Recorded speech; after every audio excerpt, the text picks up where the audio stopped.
웬 아줌마년이 국방부 핑계로 들쑤시고 다녀? 집에 가서 밥이나 해 여편네야. 하지만 마동철 중령은 몰랐습니다. 자신이 벌레 보듯 흙바닥에 내동댕이 친 저 하찮은 여인이 사실은 강원도 동부전선 전체를 호령하는 철의 여인 백선주 군단장이었다는 것을, 그리고 그가 필사적으로 숨기려 했던 낡은 창고 문 하나가 자신의 모든 것을 무너뜨리는 지옥의 문이 될 줄은 말입니다. 여러분은 지금 어디에서 이 이야기를 듣고 계신가요? 포근한 집 안에서? 아니면 운동 중이신가요? 여러분의 소중한 일상은 댓글로 공유해 함께 이야기를 즐겨주세요. 시청 후 이야기가 마음에 드셨다면 구독과 좋아요로 사연 모음집 채널을 응원해주세요. 그녀는 언제나처럼 새벽 4시에 눈을 떴다. 창밖은 아직 칠흑 같은 어둠에 잠겨 있었고 인제와 양구의 산맥은 거대한 짐승처럼 막사단지를 굽어보고 있었다. 대한민국 육군 제3군단 사령부 통칭 산악군단. 그 정점에 선 군단장, 육군 중장 백선주는 이미 온몸의 감각이 깨어 있었다. 수십 년 군 생활이 만들어낸 알람 시계보다 정확한 생체 시계였다. 침상에서 몸을 일으키는 동작에는 한치의 흐트러짐도 불필요한 소음도 없었다. 마치 잘 벼린 칼날이 칼집에서 빠져나오는 듯한 정제된 움직임이었다. 그녀의 하루는 그렇게 소리 없이 시작되었다. 관사의 공기는 서늘했고 창문을 투과하는 희미한 달빛이 방 안의 모든 사물을 날카롭게 응시하고 있었다. 책상 위에는 군 관련 서적들과 각종 보고서들이 칼같이 정렬되어 있었고 한쪽 벽면에는 거대한 군사작전 지도가 걸려 있었다. 그녀가 밤낮으로 들여다보는 강원도 동부전선의 심장이었다. 샤워를 마치고 전투복으로 갈아입는 시간은 그녀에게 일종의 의식과도 같았다. 뻣뻣한 전투복의 감촉, 단단하게 조여매는 전투화 끈, 그리고 어깨 위에 올라앉는 서슬 퍼런 3개의 별. 그 무게는 단순한 금속의 질량을 넘어섰다. 그것은 수십만 장병의 목숨과 국가 안보의 최전선이라는 상징적 무게였다. 여군이라는 꼬리표를 달고 이 자리까지 오는 동안 그녀는 남들보다 2배, 3배로 자신을 증명해야 했다. 매 순간이 시험이었고 모든 결정이 평가의 대상이었다. 철의 여인이라는 별명은 그런 그녀의 삶이 녹아든 결과물이었다. 그녀는 그 별명을 싫어하지 않았지만 그 이면에 감춰진 수많은 밤의 고뇌와 눈물을 떠올리면 때때로 쓴웃음이 났다. 철은 강하지만 뜨거운 불과 수없는 담금질 속에서 만들어지는 법이다. 관사를 나선 그녀는 어둠이 채 가시지 않은 사령부 연병장을 가로질렀다. 새벽 공기가 폐부 깊숙이 파고들며 정신을 더욱 맑게 했다. 멀리 위병소의 불빛만이 외롭게 깜빡이고 있었다. 그녀의 발걸음은 군단장 집무실이 아닌 상황실로 향했다. 24시간 꺼지지 않는 불빛 아래 젊은 장교들과 부사관들이 밤새 수집된 동부전선 일대의 첩보와 특이 동향을 분석하고 있었다. 그녀의 등장에 모두가 벌떡 일어나 경례했지만 그녀는 손짓으로 제지하며 간밤의 상황을 물었다. 스크린 위에는 휴전선을 따라 촘촘히 박힌 아군과 적군의 위치가 기호로 표시되어 있었다. 평온 속의 긴장. 그것이 이곳의 일상이었다. 그녀는 보고를 받는 내내 날카로운 눈으로 스크린과 보고서의 모든 글자, 모든 기호를 훑었다. 사소한 오차 하나, 무심코 넘긴 징후 하나가 재앙의 씨앗이 될 수 있음을 뼈저리게 알고 있었다. 상황실을 나온 그녀는 집무실로 향했다. 부관이 막 도착해 그녀를 위한 따뜻한 차와 함께 밤사이 올라온 긴급 보고서들을 챙겨놓았다. 그녀는 차를 한 모금 마시며 보고서들을 넘겼다. 대부분은 일상적인 훈련 결과 보고나 군수 물자 현황 같은 것들이었지만 그녀는 행간에 숨겨진 의미까지 읽어내려 애썼다. 그러던 중 책상 한편에 놓인 소포 상자가 눈에 들어왔다. 발신인 주소는 강원도 양구군 제21보병사단 백두산 부대.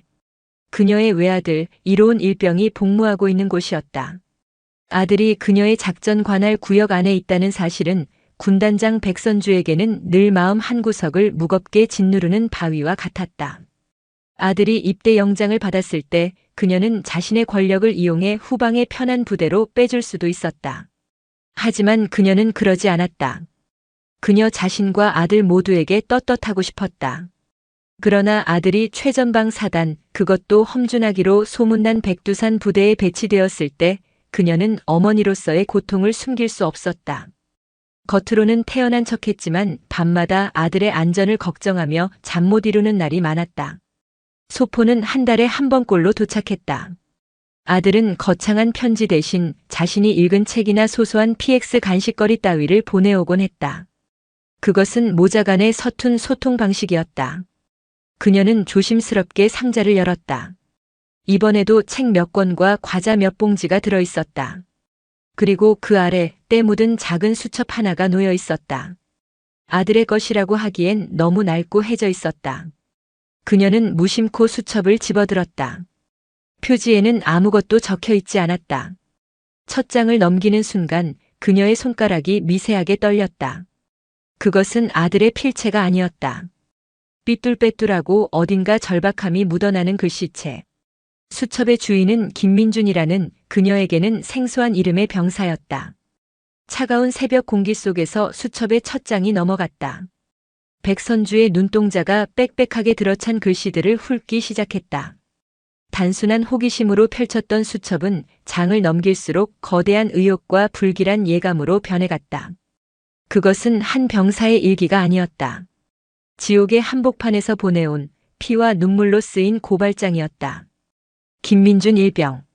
수첩 속에서 그는 자신의 이름과 함께 매일 겪는 고통을 처절하게 기록하고 있었다. 글씨는 때로는 분노로 떨렸고 때로는 절망으로 번져 있었다. 백선주는 군단장의 이성을 잠시 잊고 한 줄 한 줄 그 고통의 기록을 따라갔다. 일기의 시작은 제21사단 예하 65연대 3대대 통칭 골고다 대대로 전입 온 첫날의 기록이었다. 처음에는 새로운 환경에 대한 막연한 두려움과 군 생활에 대한 다짐 같은 것들이 적혀 있었다. 그러나 며칠 지나지 않아 일기의 분위기는 급격하게 어두워졌다. 대대장 마동철 중령. 그의 이름이 처음 등장하는 순간부터 일기장은 섬뜩한 기운을 뿜어냈다. 병사들에게 그는 신이자 악마였다. 그의 말 한마디에 구타와 가혹 행위가 일상처럼 벌어졌다. 일기에는 구체적인 날짜와 함께 누가 누구에게 어떤 방식으로 폭력을 행사했는지가 상세하게 기록되어 있었다. 낡은 전투화로 얼굴을 짓밟힌 동기의 이름, 한겨울에 찬물을 뒤집어 쓴 채 밤새 막사 뒤편에 방치되었던 후임의 이야기, 인격 모독적인 욕설과 조롱은 거의 매일 등장하는 단골 메뉴였다. 백선주는 마른 침을 삼켰다. 군내 폭력 사건은 어제 오늘의 일이 아니었지만 이 일기장에 적힌 내용은 상상을 초월했다. 그것은 단순한 기강 회의를 넘어 특정 지휘관의 묵인 혹은 조장 아래 벌어지는 조직적인 범죄 행위에 가까웠다. 일기는 폭력의 기록을 넘어 거대한 비리의 증언으로 이어졌다. 마동철 중령은 병사들의 부식을 빼돌려 외부로 유출하고 있었다. 일기에는 특식이라는 암호 같은 단어가 반복해서 등장했다. 병사들에게 지급되어야 할 신선한 고기와 과일, 우유는 장부상으로만 존재할 뿐 실제로는 행보관과 마동철의 측근 간부들에 의해 외부 식당이나 업자들에게 헐값에 팔려나가고 있었다. 대신 병사들의 식판에는 언제나 멀건 국과 상한 김치, 정체를 알 수 없는 싸구려 냉동식품만이 올라왔다. 김민주는 굶주림에 지쳐 잠 못 이루는 밤의 고통을, 그리고 빼돌려진 부식 상자가 트럭에 실려나가는 것을 숨어서 지켜봐야 했던 무력감을 토로했다. 유류 횡령에 대한 기록은 더욱 충격적이었다. 훈련에 사용되어야 할 막대한 양의 경유가 매달 사라졌다. 장부상으로는 혹독한 산악기동 훈련을 수십 차례 소화한 것으로 되어 있었지만 실제로는 대부분의 훈련이 서류상으로만 존재했다. 빼돌려진 기름은 인근 주유소와 결탁한 업자들에게 넘겨져 마동철 중령의 비자금으로 축적되고 있었다. 김민주는 밤중에 몰래 유류고 주변을 살피다 그 현장을 목격했고 그 사실을 일기장의 숫자로 암호로 기록해두었다. 오늘 밤 별들이 사라졌다. 탱크 5대가 갈증으로 울었다. 백선주의 미간이 깊게 패였다. 이것은 한 부대의 일탈이 아니었다. 연대, 어쩌면 사단급의 묵인 없이는 불가능한 규모의 범죄였다. 수첩을 넘기는 그녀의 손이 점점 무거워졌다. 아들 이로운의 이름은 등장하지 않았지만 그 역시 이 지옥의 한복판에 존재하고 있다는 사실이 심장을 얼어붙게 만들었다. 아들이 매달 보내왔던 소포 속 과자들이 떠올랐다. 굶주림 속에서 PX에서나마 허기를 채웠을 아들의 모습이 그려지자 군단장이기 이전의 어머니인 그녀의 가슴이 미어졌다. 김민준의 일기는 점점 더 절박해졌다. 그는 자신의 기록이 언젠가 세상에 알려지기를, 이 지옥을 끝내주기를 간절히 바라고 있었다. 그는 몇몇 동기들과 함께 용기를 내어 상급 부대의 소원 수리를 제출하려 했지만 번번이 중간에서 가로막히거나 묵살당했다. 오히려 문제를 제기한 병사들은 관심 병사로 낙인 찍혀 더욱 혹독한 괴롭힘의 대상이 되었다. 절망 속에서 김민주는 마지막 희망을 이 일기장에 걸었던 것이다. 그리고 마지막 장. 백선주는 숨을 멈췄다.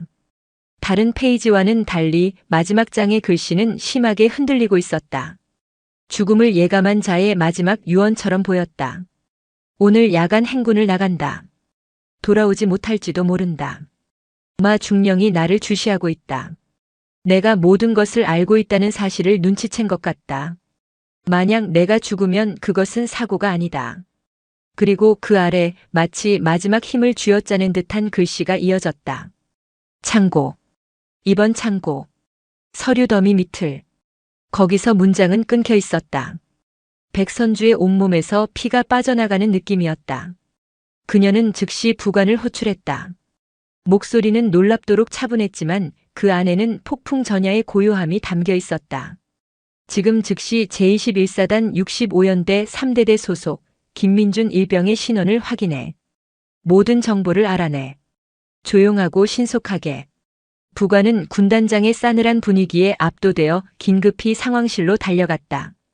잠시 후 부관이 가져온 보고서는 백선주의 예감이 틀리지 않았음을 증명했다. 김민준 일병. 한 달 전 야간 행군 도중 산비탈에서 실족하여 사망. 사인 추락에 의한 두부 손상. 단순 사고로 이미 종결된 사건이었다.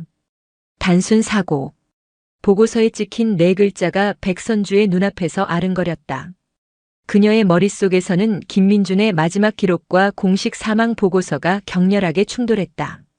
만약 내가 죽으면 그것은 사고가 아니다. 젊은 병사의 절규가 귓가에 울리는 듯 했다. 이것은 예고된 살인이었다. 부패와 폭력의 왕국을 지키기 위해 진실을 말하려던 한 젊은 목숨을 낭떠러지로 밀어버린 것이다. 그녀의 심장이 차갑게 식어내렸다. 분노가 머리끝까지 치밀었지만 그와 동시에 서늘한 공포가 등줄기를 타고 흘렀다. 아들 이로운. 아들 역시 그곳에 있었다. 어쩌면 아들은 김민준의 죽음을 목격했을지도 모른다.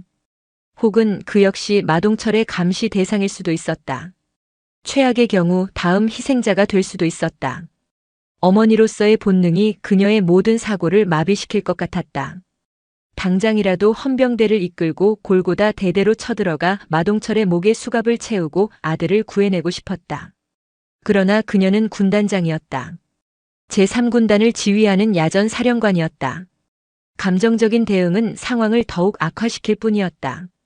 군단장의 권한으로 마동철을 즉시 체포하고 수사에 착수할 수는 있었다. 하지만 그렇게 되면 어떻게 될까? 언론은 벌써부터 최초의 여성 군단장, 아들이 복무하는 부대 표적 감찰이라는 자극적인 제목의 기사를 쏟아낼 것이다. 사건의 본질은 흐려지고 정적들은 그녀의 사적인 감정이 개입되었다며 공정성 시비를 걸고 나올 것이 뻔했다. 최악의 경우 아들 이로우는 군단장 엄마 백으로 부대를 뒤엎은 아들이라는 주홍글씨를 평생 달고 살아야 할지도 모른다. 군 조직의 생리를 누구보다 잘 아는 그녀였다. 아들을 위한 선택이 오히려 아들을 더 깊은 수렁으로 밀어넣는 결과가 될 수 있었다. 밤이 깊어갔지만 백선주는 잠을 이룰 수 없었다. 관사의 집무실을 하염없이 서성였다. 군단장 백선주와 어머니 백선주가 그녀의 내면에서 처절하게 싸우고 있었다. 군단장은 법과 원칙에 따라 거대한 악의 뿌리를 뽑기 위해 신중하고 치밀하게 움직여야 한다고 속삭였다. 그러나 어머니는 지금 당장 아들의 안전을 확인해야 한다고, 위험에서 구해내야 한다고 절규했다. 그녀는 책상 앞에 앉아 빈 종이를 꺼내 들었다. 가능한 모든 시나리오를 써 내려가기 시작했다. 이란 공식 감찰 지시. 2안 헌병대 직접 투입. 3안 기무부대 첩보 활용. 각각의 방안 옆에는 예상되는 결과와 부작용들이 꼼꼼하게 기입되었다. 하지만 어떤 방안도 마음에 들지 않았다. 모두 아들에게 직간접적인 피해를 줄 가능성이 있었고 마동철 같은 교활한 자는 공식적인 감찰이나 수사가 시작되는 순간 모든 증거를 인멸하고 꼬리 자르기에 나설 것이 분명했다. 김민준의 일기장만으로는 물증이 부족했다. 그가 마지막으로 남긴 단서, 이번 창고 서류 더미 밑에 결정적인 증거가 있을 터였다. 그 증거를 확보하기 전까지는 섣불리 움직일 수 없었다. 그때 그녀의 뇌리를 스치는 하나의 생각이 있었다. 위험천만하고 무모하기 짝이 없는 방법. 그러나 성공한다면 모든 것을 단번에 해결할 수 있는 가장 확실한 방법이었다. 그녀는 펜을 들고 새로운 계획을 써내려갔다. 먼지떨이 작전. 작전명은 그녀가 직접 붙였다. 먼지는 조용히 쌓이지만 한번 털어내기 시작하면 숨막히게 피어오른다. 조용히 접근해서 단숨에 모든 것을 뒤집어 엎겠다는 의지가 담겨 있었다. 계획의 핵심은 이것이었다. 군단장 백선주가 아닌 다른 사람으로 그 지옥에 직접 들어가는 것. 그녀는 자신의 신분을 위장하기로 결심했다. 육군 중장 제3군단 사령관이라는 계급장을 잠시 내려놓고 국방부에서 파견 나온 힘없는 여성 군무원으로 신분을 꾸미는 것이다. 군수 물자 관리 실태를 점검하러 온 평범한 주무관. 누구도 의심하지 않을 마동철 같은 오만하고 남성 우월주의에 빠진 지휘관이라면 대놓고 무시하고 경멸할 만한 가장 완벽한 위장이었다. 이 작전은 극도의 보완이 필요했다. 군단 내에서도 그녀가 믿을 수 있는 사람은 단 한 명뿐이었다. 감찰실장 최경환 대령. 그는 오래전부터 그녀를 보좌해온 충직하고 강직한 군인이었다. 다음 날 새벽 백선주는 최경환 대령을 집무실로 불렀다. 그녀는 김민준의 일기장이나 아들에 대한 이야기는 일절 꺼내지 않았다. 대신 21사단 일대에서 군수 물자 유출에 대한 지속적인 첩보가 입수되었으며 특히 65연대 3대대가 의심의 중심에 있다고 말했다. 단순한 정기 감찰로는 꼬리를 잡을 수 없으니 자신이 직접 민간인 신분으로 위장하여 불시의 현장을 덮치겠다고 했다. 최경환 대령은 군단장이 직접 나서는 것은 너무 위험하다며 극구 말렸다. 하지만 백선주의 의지는 확고했다. 그녀는 최경환에게 감찰팀을 꾸릴 것을 지시했다.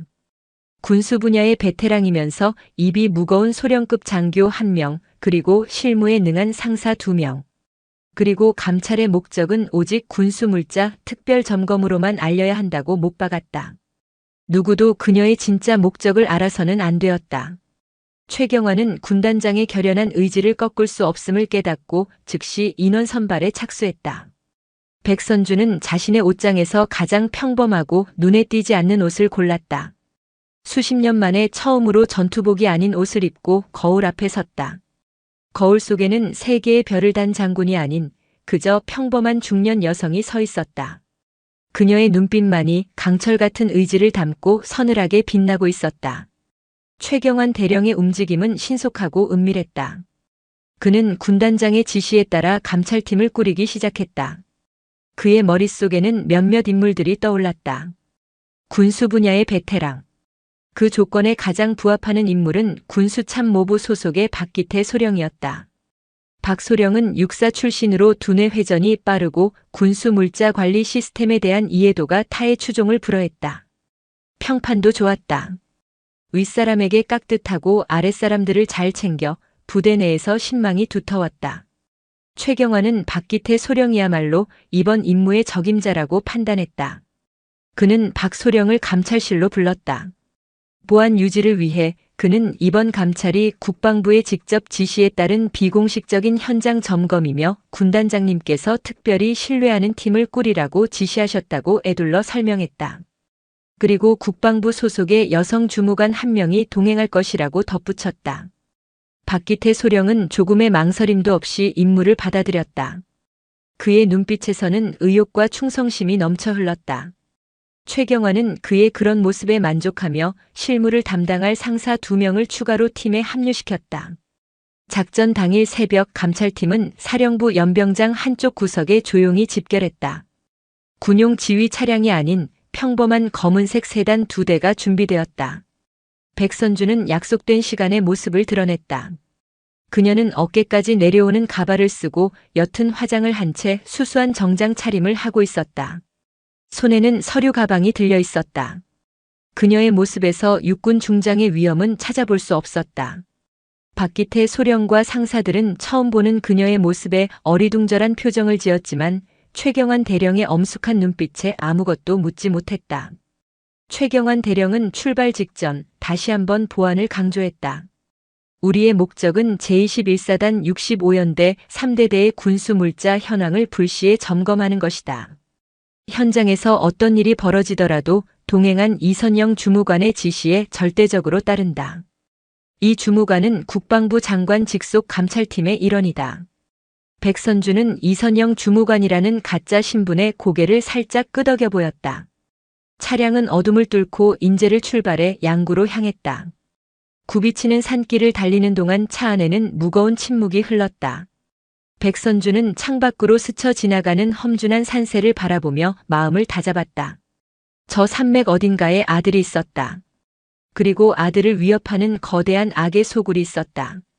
그녀는 지금 그 심장부로 스스로 걸어 들어가고 있었다. 양구에 가까워질수록 길은 더욱 험해졌고 민가는 뜸해졌다. 길가에는 적과 싸워 이기는 백두산 부대 같은 살벌한 구호가 적힌 팻말들이 연이어 나타났다. 마침내 차량은 65연대 3대대의 위병소 앞에 멈춰섰다. 백선주의 심장이 세차게 뛰기 시작했다. 위병소 근무자의 태도는 첫인상부터 불량했다. 그는 차량을 대충 훑어보더니 귀찮다는 듯이 용건을 물었다. 최경환 대령이 신분을 밝히고 국방부의 특별 군수 점검 임무로 방문했다고 설명했다. 위병소 근무자는 믿기지 않는다는 표정으로 상급부대에 연락을 취했다. 한참 동안의 실랑이 끝에 대대장에게 보고가 들어갔는지 겨우 차단기가 올라갔다. 부대 안으로 들어서는 순간 백선주는 이곳을 지배하는 불길한 공기를 피부로 느낄 수 있었다. 연병장을 오가는 병사들의 표정에는 생기가 없었다. 군기가 잡힌 모습이라기보다는 무언가에 억눌려 겁에 질린 듯한 모습이었다. 눈빛은 초점을 잃고 땅바닥을 향해 있었고 걸음걸이에는 힘이 없었다. 막사 건물은 낡고 퇴색해 있었고 곳곳이 제대로 관리되지 않은 채 방치되어 있었다. 마치 부대 전체가 거대한 병에 걸려 서서히 죽어가고 있는 듯한 인상이었다. 그들이 대대 본부 건물 앞에 차를 세우자 한 남자가 거들먹거리는 걸음걸이로 걸어 나왔다. 다부진 체격에 짧게 깎은 머리, 햇볕에 검게 그을린 얼굴. 그리고 무엇보다도 오만함과 탐욕이 가득한 눈빛. 그가 바로 중령 마동철이었다. 그는 최경환 대령에게는 마지못해 경례를 붙였지만 그의 시선은 곧바로 최 대령 뒤에 서 있는 백선주에게로 향했다. 위아래로 훑어보는 그의 눈길에는 노골적인 경멸과 호기심이 뒤섞여 있었다. 아, 이분이 국방부에서 오셨다는 주무관님? 그의 말투는 존대였지만 억양에는 가시가 돋쳐 있었다. 백선주는 아무 말 없이 고개만 까딱했다.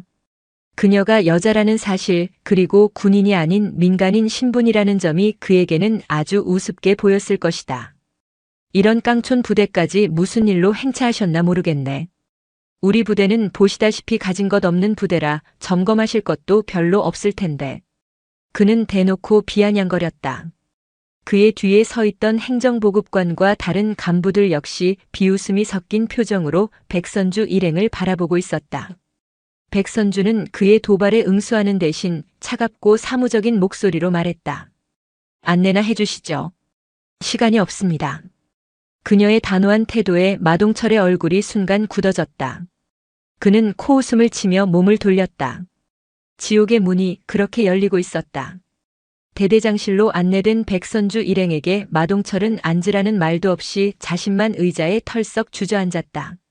그는 다리를 꼬고 앉아 턱짓으로 커피를 타오라고 지시했다. 그의 모든 행동에는 감찰팀을 하찮게 여기는 오만함이 묻어 있었다.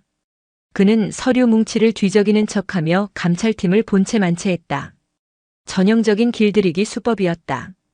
상대의 길을 초반에 꺾어놓고 자신들의 페이스대로 상황을 끌고 가려는 속셈이었다. 백선주는 그의 유치한 심리전에 말려들지 않았다. 그녀는 대대장실을 천천히 둘러보았다. 벽에는 부대 표창장과 지휘관 훈장들이 과시적으로 걸려 있었지만 그녀의 눈에는 그 모든 것이 거짓된 위선으로 보였다. 그녀는 가방에서 서류를 꺼내 들고는 마른 기침 한 번으로 정적을 깼다. 대대장님, 저희는 국방부 지시에 따라 군수물자 전반에 대한 특별 점검을 실시할 예정입니다. 협조해 주시기 바랍니다. 목소리는 감정 없이 건조했다. 마동철은 그제야 고개를 들고 능글맞은 웃음을 지어 보였다. 아이고, 주무관님. 목소리가 참 고우시네. 그런데 여긴 군대입니다. 주무관님 같은 분이 와서 들쑤실 만한 곳이 아니란 말이죠. 서류는 여기 다 있으니 대충 훑어보시고 서울 가셔서 맛있는 거나 사드시죠. 제가 활동비 좀 넉넉하게 챙겨드리겠습니다. 그는 노골적으로 뇌물을 암시하며 백선주를 모욕했다. 최경환 대령의 얼굴이 굳어졌지만 백선주는 눈 하나 깜짝하지 않았다. 오히려 그녀는 서류를 앞으로 밀며 말했다. 활동비는 국록으로 충분히 받고 있습니다. 저희는 원칙대로 진행하겠습니다. 우선 부대 병력 현황과 실제 배식 인원이 일치하는지 식당부터 확인하겠습니다. 그녀의 단호함에 마동철의 미간이 꿈틀거렸다. 그는 식당으로 안내하는 내내 불평을 늘어놓았다. 점심시간이 되려면 아직 멀었는데 왜 벌써부터 가보냐는 둥, 병사들이 불편해한다는 둥 핑계를 댔다. 하지만 백선주는 묵묵히 걸었다. 식당에 도착하자 아니나 다를까 취사장 한쪽에는 외부로 빼돌리기 위해 포장된 식자재 상자들이 쌓여 있었다. 마동철은 영외 훈련 중인 병사들을 위한 도시락이라고 둘러댔지만 박기태 소령이 날카롭게 파고들었다. 중령님, 오늘 영외 훈련 일정은 없는 것으로 압니다만. 이 물량이면 거의 한 개 중대 분량인데 어떤 훈련입니까? 마동철은 당황한 기색을 감추며 급조된 훈련 계획을 둘러댔지만 이미 신뢰는 깨진 후였다. 백선주는 식자재 창고의 장부와 실제 재고를 대조하기 시작했다. 장부상으로는 완벽했다. 하지만 그녀는 김민준의 일기장에 적힌 특식이라는 단어를 기억하고 있었다. 그녀는 장부의 특정 품목들을 지목하며 실제 물건을 보여달라고 요구했다. 쇠고기, 돼지고기, 신선 과일 같은 고급 부식들이었다. 행정보급관은 창고 깊숙한 곳에서 겨우 몇 상자를 꺼내왔지만 누가 봐도 장부상의 수량과는 턱없이 부족했다. 이어서 시작된 유류고 점검은 더욱 노골적인 방해에 부딪혔다. 마동철은 유류고 담당자가 갑자기 휴가를 가는 바람에 열쇠가 없다는 황당한 변명을 늘어놓았다. 최경환 대령이 규정상 비상 열쇠를 행정반에서 보관하게 되어 있다고 지적하자 그는 얼굴을 붉히며 말을 돌렸다. 실랑이가 길어지는 동안 백선주의 눈은 연병장 한쪽 구석에서 작업을 하고 있는 병사들에게 향해 있었다. 그들 중에 낯익은 얼굴이 있었다. 흙먼지를 뒤집어 쓴 채 무거운 자재를 나르고 있는 아들 이로운이었다. 아들의 얼굴은 반쪽이 되어 있었고 군복은 땀에 젖어 있었다. 아들과 눈이 마주치는 순간 백선주의 심장이 쿵 내려앉았다. 아들의 눈빛은 놀라움과 걱정으로 가득 차 있었다. 그녀는 아들을 모른 척하며 황급히 시선을 돌렸다. 아들이 자신을 알아보았다는 사실, 그리고 자신이 이런 초라한 모습으로 이곳에 와 있다는 사실이 그녀를 혼란스럽게 했다. 하지만 지금은 감상에 젖어 있을 때가 아니었다. 그녀는 오히려 이 상황을 역이용하기로 마음먹었다. 그녀는 일부러 더 유약하고 어수룩한 주무관 행세를 하기 시작했다. 대대장님, 이렇게 협조를 안 해주시면 저희도 곤란합니다. 보고서에 사실대로 쓸 수밖에 없어요. 그녀는 일부러 목소리를 떨며 하소연하듯 말했다. 그녀의 연기에 마동철은 더욱 기고만장해졌다. 그는 백선주를 완전히 얕잡아 보고 이제는 대놓고 조롱하기 시작했다. 아, 그러시든가. 펜대는 주무관님이 잡으셨으니 소설이든 뭐든 마음대로 쓰시라고. 그런데 그게 여길 벗어날 수 있을지는 모르겠네. 협박이었다. 백선주는 속으로 칼을 갈았지만 겉으로는 겁먹은 표정을 지어 보였다. 감찰팀은 별다른 소득 없이 서류 작업만 계속했다. 박기태 소령은 치밀하게 서류의 허점들을 파고들었지만 마동철은 교묘한 변명으로 모두 빠져나갔다. 시간은 속절없이 흘러갔다. 이대로라면 아무런 증거도 찾지 못한 채 철수해야 할 판이었다. 백선주는 초조해졌다. 김민준이 남긴 마지막 단서 2번 창고. 그것을 찾아야만 했다. 그녀는 지도를 펴는 척하며 부대 배치도를 유심히 살폈다. 부대 구석진 곳에 낡은 창고 2개가 나란히 표시되어 있었다. 하나는 1번 물자 창고, 다른 하나는 2번 창고라고 적혀 있었다. 그녀의 심장이 다시 뛰기 시작했다. 시간이 오후를 넘어서고 있었다. 마동철과 그의 수하들은 감찰팀이 별다른 소득을 얻지 못하자 안심하는 기색이 역력했다. 그들의 태도는 더욱 거만해졌고 감찰팀을 향한 조롱과 무시도 노골적으로 변해갔다. 백선주는 이 모든 것을 묵묵히 견디며 결정적인 순간을 기다리고 있었다. 그녀는 서류를 검토하는 척하며 나지막이 최경환 대령에게 말했다. 부대 외곽에 있는 2번 창고를 확인해야겠습니다. 최경환 대령은 즉시 마동철에게 2번 창고의 개방을 요구했다. 그 말을 듣는 순간 마동철의 얼굴에서 웃음기가 싹 사라졌다. 그의 눈빛이 순간적으로 뱀처럼 번뜩였다. 그는 정색하며 말했다. 2번 창고 말입니까? 거긴 수십 년 전에 폐쇄된 곳이라 위험합니다. 지붕도 일부 무너져 내렸고 붕괴 위험이 있어서 출입 금지 구역으로 지정되어 있습니다. 점검할 만한 물건도 전혀 없습니다. 그의 과민한 반응은 오히려 백선주의 확신을 굳혀주었다. 김민준이 말한 2번 창고는 바로 저곳이었다. 규정상 부대 내 모든 시설은 점검 대상입니다. 안전 문제는 저희가 책임지겠습니다. 문을 열어주십시오. 백선주가 다시 한번 차갑게 말했다. 그녀가 직접 나서자 마동철의 표정이 흉악하게 일그러졌다. 그는 이제껏 유지해오던 가식적인 미소마저 집어던졌다. 이 여자가 진짜 보자 하니까. 당신 뭔데 자꾸 이래라 저래라야? 국방부 주무관이면 다야? 여기가 어디라고 함부로 날뛰어? 그의 입에서 거친 욕설이 터져나왔다. 최경환 대령이 그의 앞을 막아서며 소리쳤다. 마 중령, 언행을 삼가시오. 이분은 국방부에서 정식으로 파견된 공무원이란 말이오. 하지만 마동철의 눈에는 아무것도 보이는 것이 없는 듯 했다. 그의 분노는 이성적인 판단을 마비시킨 상태였다. 그는 이번 창고에 자신의 모든 비밀이 잠들어 있다는 사실을, 그리고 그것이 탄로나는 순간 자신의 인생이 끝장난다는 것을 본능적으로 알고 있었다. 닥쳐. 최 대령, 당신도 군단장 옆에 붙어서 콩고물이나 받아먹는 주제에 누굴 가르치려 들어. 여긴 내 구역이야. 내 허락 없이는 파리 새끼 한 마리도 못 들어가. 마동철은 완전히 이성을 잃고 포효했다. 그는 백선주에게 손가락질하며 악을 썼다. 당신 같은 아줌마가 뭘 안다고 군대에 와서 설쳐? 집에서 밥이나 할 것이지. 그 순간 사건이 터졌다. 이성을 잃은 마동철이 백선주에게 달려들어 그녀의 머리채를 움켜쥐었다. 악! 짧은 비명과 함께 백선주의 몸이 휘청거렸다. 그녀가 쓰고 있던 가발이 벗겨져 바닥에 나뒹굴었다.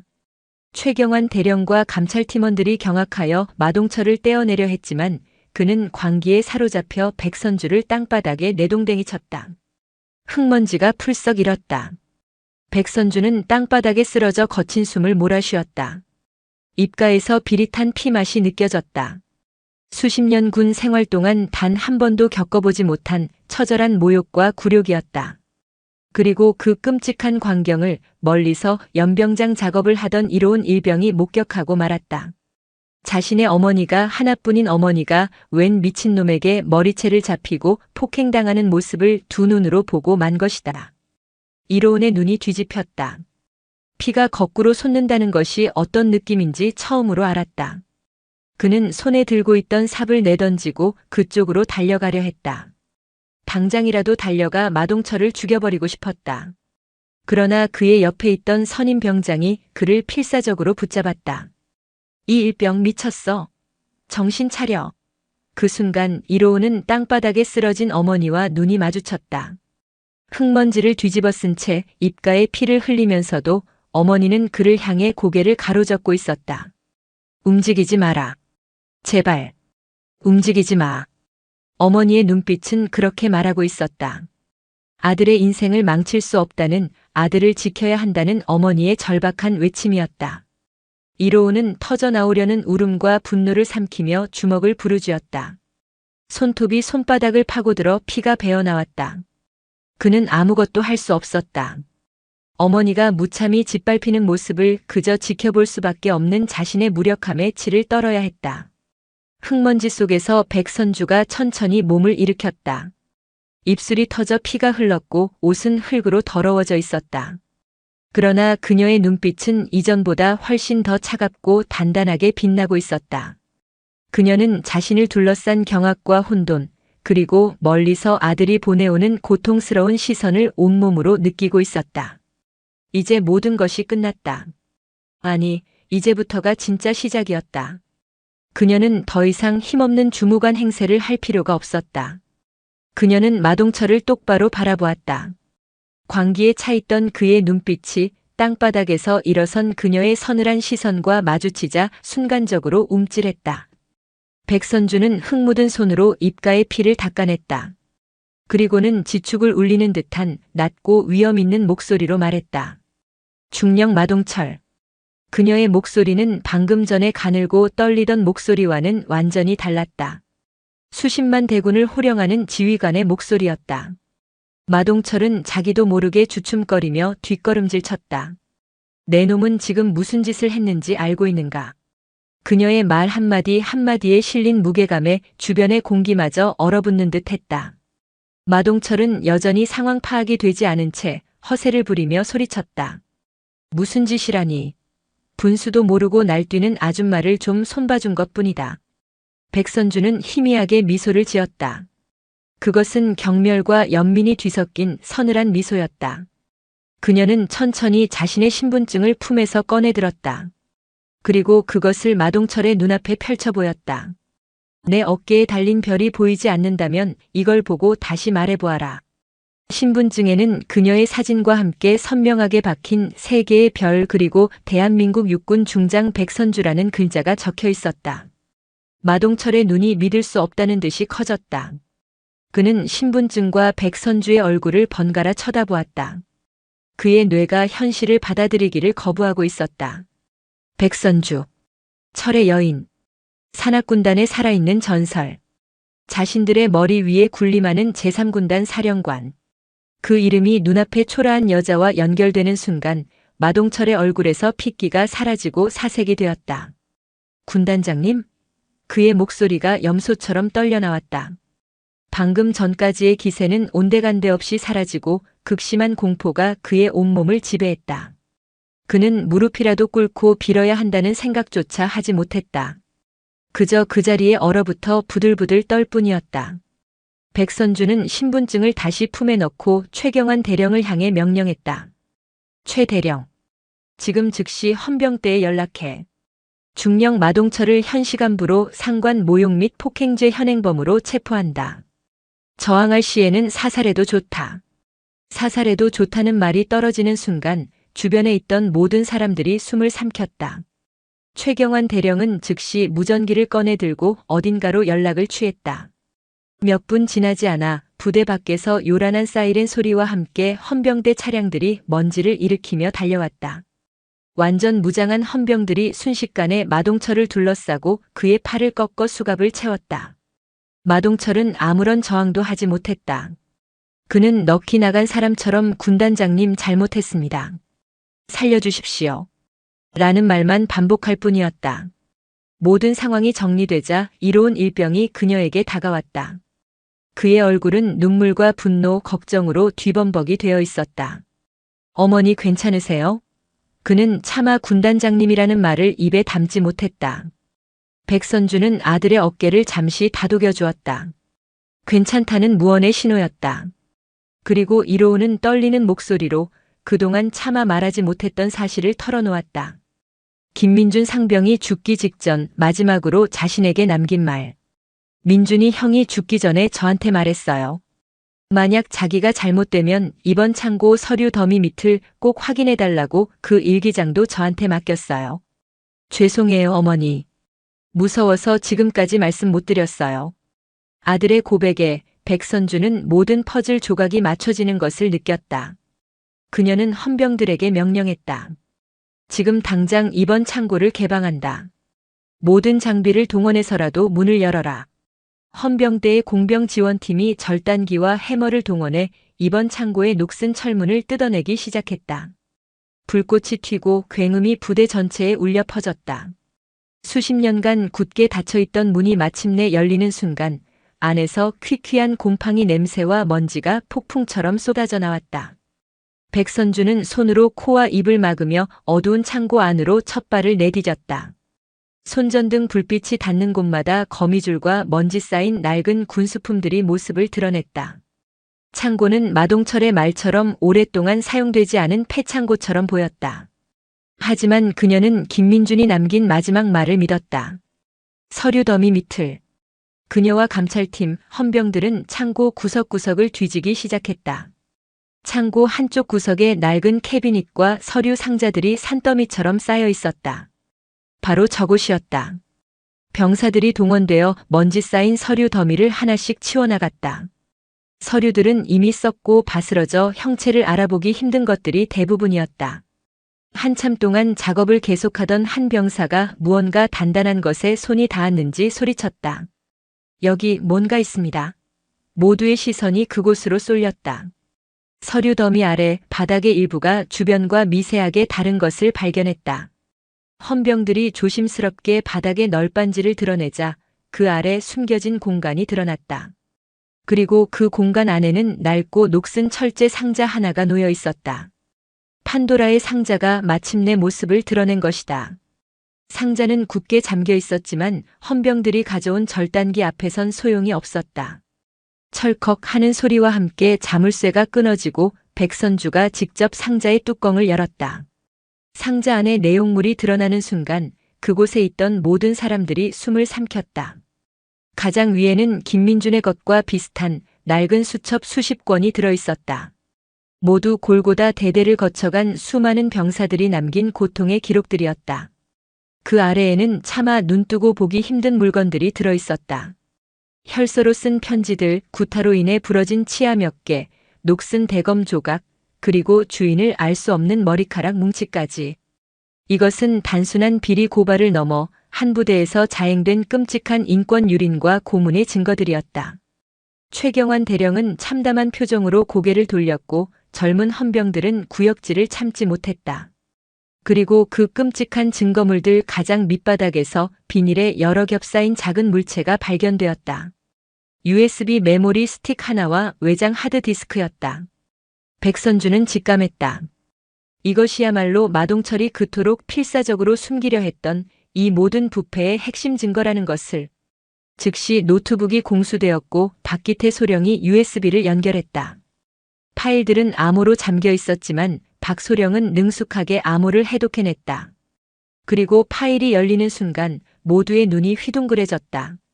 화면에는 상상을 초월하는 규모의 거래 장부가 엑셀 파일로 정리되어 있었다. 빼돌린 부식과 유류의 품목, 수량, 거래처, 거래 금액, 그리고 입금된 차명 계좌까지. 모든 것이 완벽하게 기록되어 있었다. 비자금의 규모는 수십억 원에 달했다. 그러나 그것은 시작에 불과했다. 진짜 충격은 상납 리스트라는 이름의 파일에서 터져나왔다. 파일에는 마동철이 비자금의 일부를 정기적으로 상납한 인물들의 명단이 적혀 있었다. 리스트의 가장 위에는 너무나도 익숙한 이름이 있었다. 제21사단장 소장 조성필. 백선주의 직속 부하이자 그녀가 아끼던 후배 중 한 명이었다. 백선주의 심장이 철렁 내려앉았다. 이것은 마동철 개인의 비리가 아니었다. 사단장까지 연루된 거대한 부패 커넥션의 일부였던 것이다. 리스트는 거기서 끝나지 않았다. 사단 참모들과 연대장들, 심지어 군단과 육군 본부에 있는 몇몇 장교들의 이름까지 거론되어 있었다. 모두가 충격에 빠져 화면만 쳐다보고 있을 때였다. 박기태 소령이 침착하게 말했다. 군단장님, 증거인멸의 위험이 있습니다. 지금 즉시 이 파일들을 백업하고 원본은 안전한 곳으로 옮겨야 합니다. 그의 말은 합리적이었다. 백선주는 고개를 끄덕이며 허락했다. 박기태 소령은 자신의 개인 휴대폰을 꺼내 노트북에 연결했다. 중요한 파일을 긴급히 백업하는 것처럼 보였다. 하지만 그의 손가락 움직임이 어딘가 부자연스러웠다. 그는 파일을 백업하는 척하며 상납 리스트 파일을 몰래 촬영하고 있었다. 그의 눈빛이 순간적으로 교활하게 빛났다. 그리고 그 순간을 아무도 눈치채지 못했다. 오직 어머니를 걱정하며 멀찍이서 모든 상황을 지켜보던 이로운 일병의 눈에만 박기태 소령의 그 수상한 행동이 어렴풋이 포착되었을 뿐이었다. 골고다 대대에서 벌어진 일은 순식간에 전파를 타고 제21사단 사령부까지 흘러들어갔다. 자신의 오른팔과 같았던 마동철 중령이 현장에서 체포되고 모든 비밀이 담긴 판도라의 상자가 열렸다는 소식을 전해 들은 사단장 조성필 소장은 경악을 금치 못했다. 그러나 그는 오랫동안 군 조직의 생리를 터득하며 살아남은 노회한 인물이었다. 그는 당황하지 않았다. 오히려 이 상황을 자신에게 유리하게 뒤집을 계략을 꾸미기 시작했다. 그는 즉시 육군 본부와 국방부의 자신과 연결된 라인들에게 전화를 걸었다. 그는 사실을 교묘하게 왜곡했다. 백선주 군단장이 아들이 복무하는 부대라는 사적인 감정 때문에 정당한 지휘권을 행사하던 대대장을 표적 감찰했으면 급기야 상관에게 폭력을 휘둘렀다는 누명을 씌워 불법적으로 체포했다는 것이었다. 그는 백선주를 히스테릭하고 감정적인 여성 지휘관으로 몰아갔다. 조성필의 정치 공세는 즉각적으로 효과를 발휘했다. 육군 본부 참모차장으로부터 백선주에게 직접 전화가 걸려왔다. 참모차장은 부드러우면서도 단호한 목소리로 그녀를 압박했다. 백장군, 지금 이게 무슨 경우요? 아무리 군단장이라지만 절차를 무시하고 예하부대를 이렇게 뒤집어 놓으면 지휘 체계가 어떻게 되겠소? 일단 감찰팀은 철수시키고 정식 절차에 따라 보고부터 하시오. 사건의 진실을 파헤치려 하기보다는 일단 덮고 보자는 군 상층부의 고질적인 병폐가 드러나는 순간이었다. 백선주는 차갑게 대답했다. 차장님, 이곳에서 발견된 증거들은 대한민국 육군 전체를 뒤흔들 수도 있는 중대한 사안입니다. 지금 철수하면 모든 증거가 인멸될 것입니다. 하지만 참모 차장은 그녀의 말을 들으려 하지 않았다. 그는 조직의 안정을 운운하며 그녀에게 철수를 종용했다. 외부의 압박이 거세지는 동안 대대 내부에서도 이상한 징후가 나타나기 시작했다. 갑자기 부대 전체가 정전되었다. 비상 발전기가 돌아가야 했지만 어찌된 일인지 작동하지 않았다. 칠흑 같은 어둠 속에서 혼란이 가중되는 순간 증거물을 보관하고 있던 대대장실 쪽에서 비명소리가 들려왔다. 백선주는 즉시 그쪽으로 달려갔다. 어둠 속에서 정체불명의 괴한 몇몇이 헌병들을 뚫고 증거물이 담긴 외장 하드를 탈취하려 하고 있었다. 격렬한 몸싸움이 벌어졌다. 백선주는 어둠 속에서도 군인으로서의 본능적인 감각으로 상황을 파악했다. 그녀는 쓰러진 헌병의 권총을 집어들었다. 그때 마동철의 신복이었던 주임원사가 소화기를 들고 외장 하드가 놓인 책상을 내려치려는 순간을 포착했다. 모든 것이 슬로우 모션처럼 보였다. 탕! 총성이 울렸다. 백선주가 쏜 총알은 정확하게 주임원사가 쥐고 있던 소화기의 손잡이를 명중시켰다. 주임원사는 비명을 지르며 소화기를 놓쳤고 다른 괴한들은 총성에 놀라 어둠 속으로 흩어졌다. 불이 다시 켜지고 상황이 정리되었을 때 대대장실은 아수라장이 되어 있었다. 몇몇 헌병들이 부상을 입었고 증거물들은 간신히 지켜냈다. 하지만 백선주의 마음은 편치 않았다. 이것은 조성필이 보낸 경고였다. 그가 이제 수단과 방법을 가리지 않겠다는 선전포고였다. 혼란이 수습되는 과정에서 이로운 일병이 조용히 백선주에게 다가와 말했다. 어머니, 아까 정전됐을 때 박기태 소령님이 좀 이상했어요. 이로운은 어둠 속에서 박기태 소령이 넘어진 척하며 외장 하드 쪽으로 접근했고 하드를 줍는 과정에서 무언가 이상한 행동을 하는 것을 똑똑히 보았다고 했다. 백선주의 눈이 날카롭게 빛났다. 그녀는 즉시 박기태 소령을 불렀다. 그리고 그의 주머니를 뒤졌다. 박기태 소령의 주머니에서는 손바닥만 한 작은 기계 장치가 나왔다. 디가우저. 강력한 자기장을 발생시켜 하드디스크나 자기 테이프의 데이터를 영구적으로 파괴하는 장비였다. 모든 것이 명확해졌다. 박기태 소령은 배신자였다. 그는 증거를 백업하는 척하며 상납 리스트를 촬영해 조성필에게 넘겼고 방금 전의 혼란을 틈타 디가우저를 이용해 외장 하드의 데이터를 완전히 파괴하려 했던 것이다. 배신자의 정체가 드러난 순간 박기태 소령의 얼굴이 하얗게 질렸다. 그리고 기술 담당관은 외장 하드를 점검한 뒤 절망적인 보고를 올렸다. 군단장님, 디가우저의 영향으로 하드디스크에 심각한 자기 손상이 의심됩니다. 데이터 복구 가능성은 희박합니다. 배신자의 정체가 드러나고 결정적인 증거인 외장 하드마저 파괴될 위기에 처하자 상황은 최악으로 치닫고 있었다. 조성필 소장은 백선주의 감찰팀이 고립무원 상태에 빠졌다는 것을 확신했다. 그는 이제 가면을 벗어 던지고 마지막 카드를 꺼내들었다. 그는 사단장 직할 부대인 수색대대와 기동대대에 비상출동 명령을 내렸다. 그의 명령은 간단하고도 끔찍했다. 65연대 3대대를 완벽하게 포위하고 그 어떤 인원과 물자도 부대 밖으로 나가지 못하게 하라. 이것은 명백한 하극상이자 군사 반란 행위에 준하는 위험천만한 명령이었다. 하지만 조성필의 위세에 눌려있던 직할대 지휘관들은 이 일을 제기하지 못하고 명령을 수행했다. 순식간에 수백 명의 완전 무장한 병력이 골고다 대대로 향하는 모든 길을 차단하고 포위망을 구축했다. 부대의 전화선은 끊겼고 무선 통신은 재밍 전파로 인해 무력화되었다.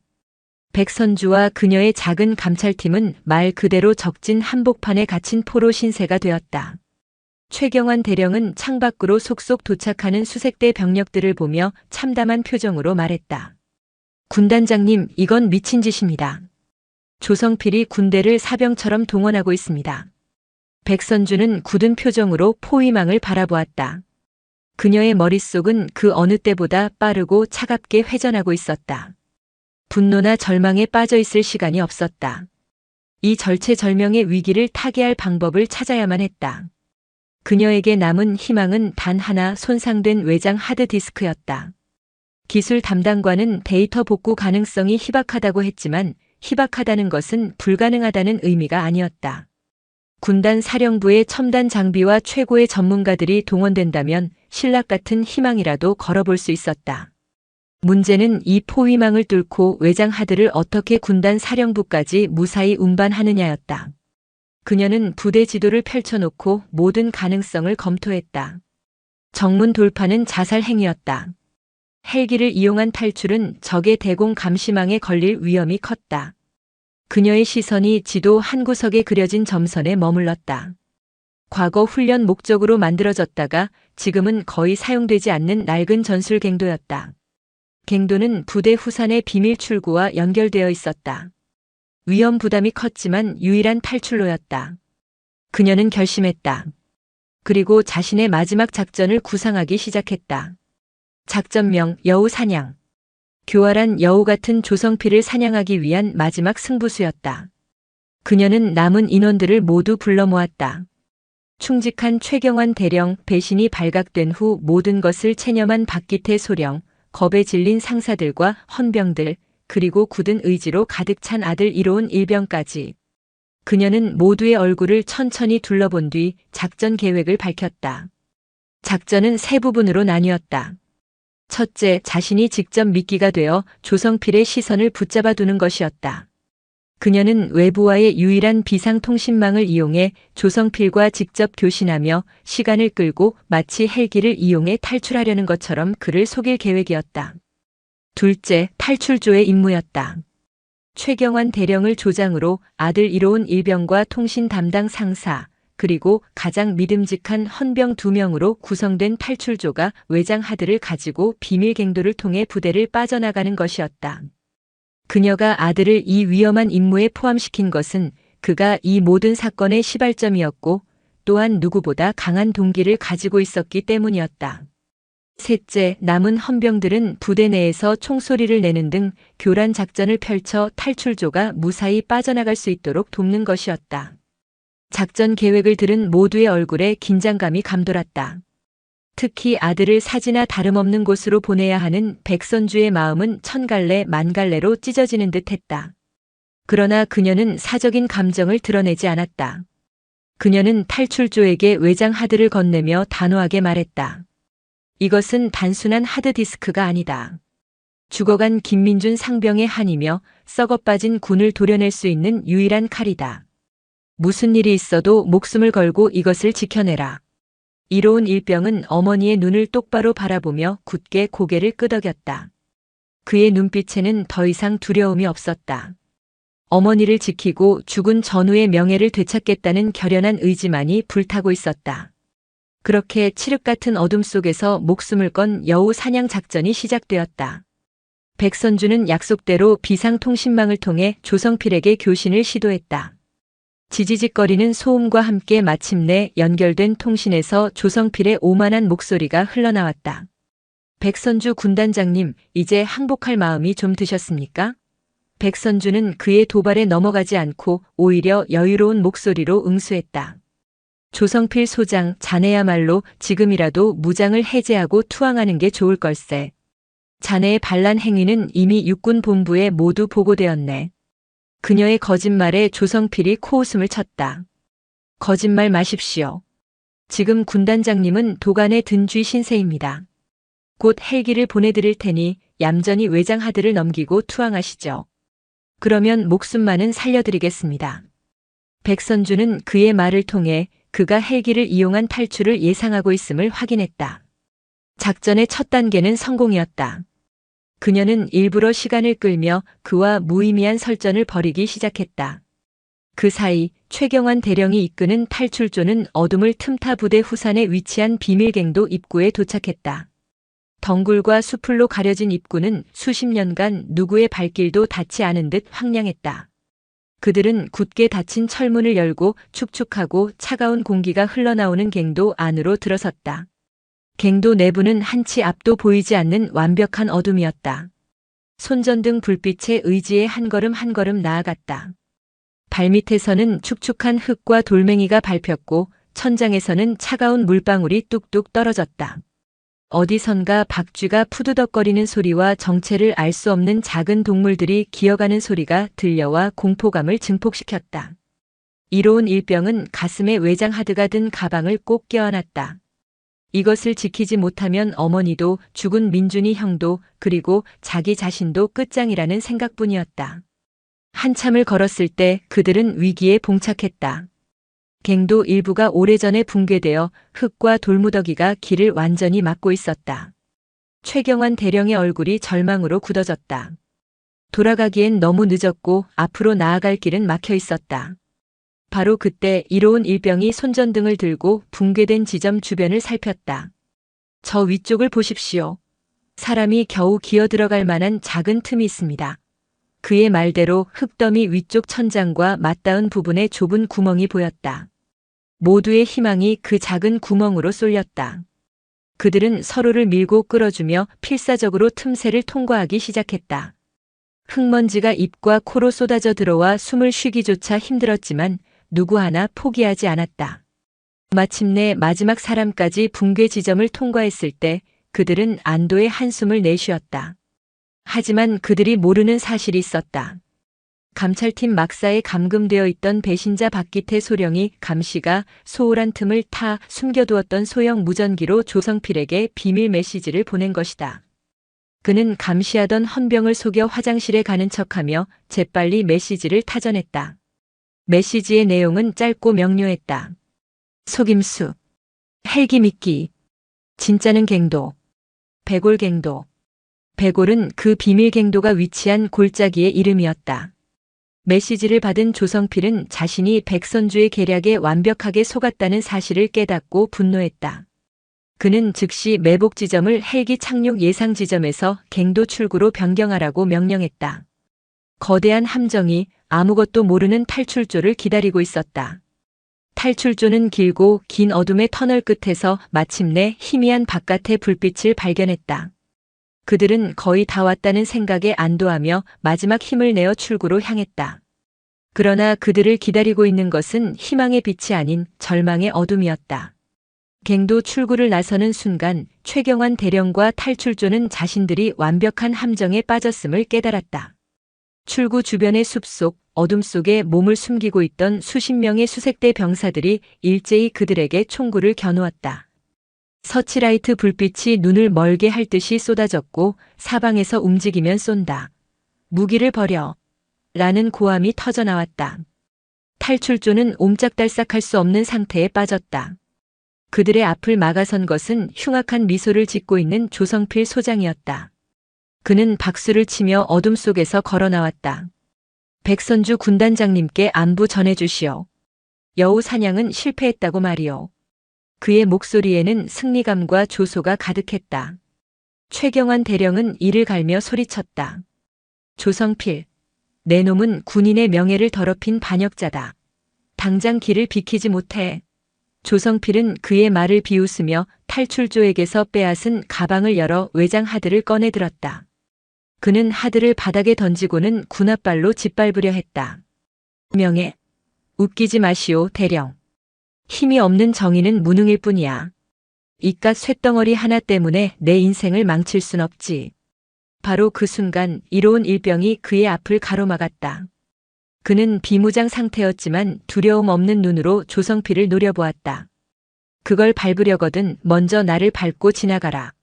젊은 병사의 당돌한 저항에 조성필의 얼굴이 분노로 일그러졌다. 그는 허리춤에서 권총을 뽑아들어 이로운의 머리에 겨누었다. 어린 놈이 겁대가리를 상실했구나. 내 어미한테 배운 게 고작 이거냐? 좋다. 내 놈부터 먼저 저 세상으로 보내주마. 조성필의 손가락이 방아쇠에 힘을 주는 순간이었다. 모든 것이 끝났다고 생각한 바로 그 찰나 기적이 일어났다. 아니, 그것은 기적이 아니었다. 치밀하게 계획된 반전이었다. 숲속의 어둠이 갑자기 살아 움직이기 시작했다. 조성필의 수색대원들이 미처 반응하기도 전에 검은 위장복을 입은 유령 같은 그림자들이 소리 없이 그들의 등 뒤에서 나타났다. 그들은 제3군단 직할 최정예 부대 제703특공연대 대원들이었다. 불사조 부대라는 별칭으로 더 유명한 산악군단의 가장 날카로운 창이었다. 특공대원들은 단검과 소음 권총 그리고 맨손 격투술로 수색대원들을 순식간에 제압해 나갔다. 비명소리 하나 없이 적들은 낙엽처럼 쓰러져 나갔다. 조성필은 자신의 부하들이 순식간에 무력화되는 것을 망연자실한 표정으로 바라볼 뿐이었다.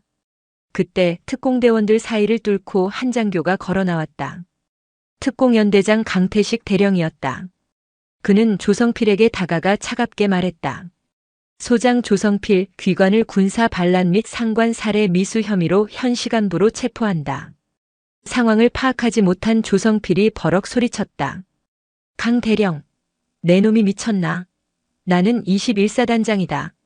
이건 군단장님의 명령이란 말이다. 바로 그때 하늘에서 헬리콥터 프로펠러 소리가 요란하게 들려왔다. 헬기가 서치라이트를 비추며 지상으로 하강했고 로프를 타고 한 사람이 내려왔다. 흙먼지 투성이의 전투복 차림이었지만 그 누구보다 위험 있는 모습의 백선주 군단장이었다. 그녀는 조성필에게 다가가 차가운 미소를 지으며 말했다. 조성필, 자네가 나를 포위했다고 생각했나? 천만에. 처음부터 내가 자네를 이 사냥터로 끌어들인 것일세. 백선주는 자신의 손목에 찬 시계를 그에게 보여주었다. 평범한 군용 시계처럼 보였지만 그것은 특수 제작된 비상 신호 송신기였다. 그녀는 조성필과 통신하며 시간을 끄는 동안 이미 특공연대의 출동 명령을 내리고 모든 상황을 실시간으로 전달하고 있었던 것이다. 그녀가 헬기를 미끼로 던진 것은 조성필이 자신의 모든 병력을 갱도 출구라는 한 곳에 집중시키도록 만들기 위한 함정이었다. 그리고 그녀가 입고 있던 전투복에는 소형 녹음기가 달려 있었다. 조성필이 내뱉은 모든 반란 모의와 협박이 고스란히 녹음되어 있었다. 마지막 발악으로 조성필이 바닥에 떨어진 외장 하드를 짓밟으려 하자 이번에는 이로운 일병이 다시 한번 몸을 날려 하드를 감싸 안았다. 모든 것은 끝났다. 여우 사냥은 여우가 아닌 사냥꾼의 완벽한 승리로 막을 내렸다. 여우 사냥 작전의 성공은 거대한 부패 커넥션의 실체를 대한민국 사회에 드러내는 신호탄이 되었다. 백선주가 확보한 외장하드는 군단 사령부 정보 분석팀의 필사적인 노력 끝에 기적적으로 데이터가 복구되었다. 그 안에는 조성필 사단장과 마동철 대대장을 정점으로 육군 본부와 국방부에까지 거미줄처럼 뻗어있는 추악한 상납 비리의 전모가 담겨 있었다. 수십 명의 장성과 영관급 장교들이 줄줄이 소환되어 법의 심판을 받았다. 대한민국 군 역사상 최대 규모의 숙군 작업이 이루어졌다. 철의 여인 백선주 중장의 이름은 부패한 군을 개혁한 상징이 되었다. 비리의 온상이었던 골고다 대대 65연대 3대대는 공식적으로 해체되었다.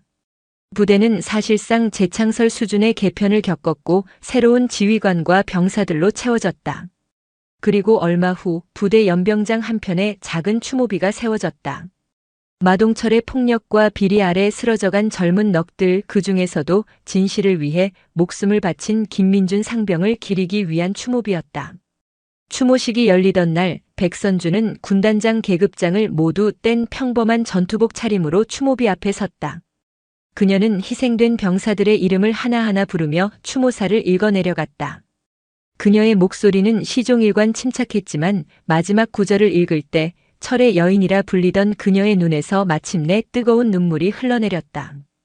그것은 군단장의 눈물이 아닌 자식을 잃은 것과 같은 슬픔을 느끼는 한 어머니의 눈물이었다.